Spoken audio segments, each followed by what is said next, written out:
بسم اللہ الرحمن الرحیم نحمدہ ونصلی علی رسولہ الکریم اما بعد۔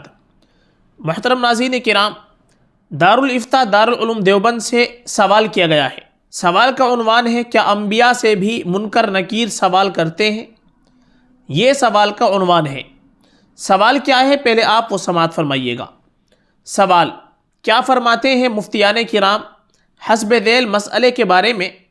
کیا انبیاء و رسول سے بھی نکیرین قبر کے سوالات کریں گے؟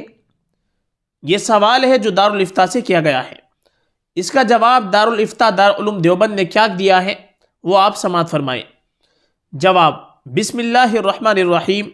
حضرات انبیاء کرام و رسول سے قبر میں سوال نہیں ہوتا، منکر نکیر ان سے سوال نہیں کرتے۔ اس کا حوالہ انہوں نے دیا ہے شرح الصدور بشرح حال الموتى والقبور، یہ کتاب کا نام ہے، صفحہ نمبر 152۔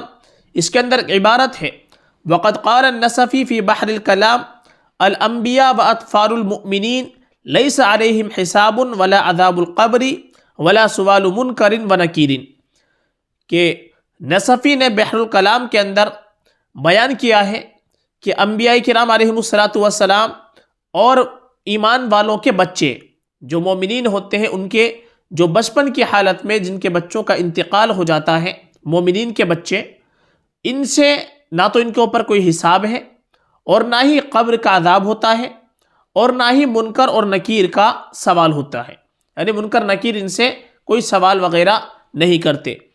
اور پھر اس کے بعد میں آگے اس کے بارے میں لکھا ہے کہ 8 لوگ ایسے ہیں کہ جن سے سوال نہیں ہوتا۔ اس کے اندر بہت سارے لوگ ہیں، شہید ہیں، اسی طریقے سے جو طاعون کے زمانے میں انتقال کر جاتا ہے وہ ہوتا ہے، اور صدیق جو ہوتے ہیں وہ بھی ہیں، بچے ہیں، اور جو جمعے کے دن یا جمعے کی رات میں اس کا انتقال ہوتا ہے، اور ہر رات جو شخص سورہ ملک پڑھتا ہے وہ بھی اس کے اندر شامل ہوتا ہے۔ اس کے اندر بہت سارے لوگوں کے بارے میں لکھا ہے جن سے قبر کا سوال نہیں ہوتا، اور ان کے اندر یہ انبیاء کرام علیہم السلام بھی شامل ہے کہ جن سے منکر نکیر کوئی سوال جواب نہیں کرتے۔ واللہ تعالی عالم۔ دارالفتاء دارالعلوم دیوبند۔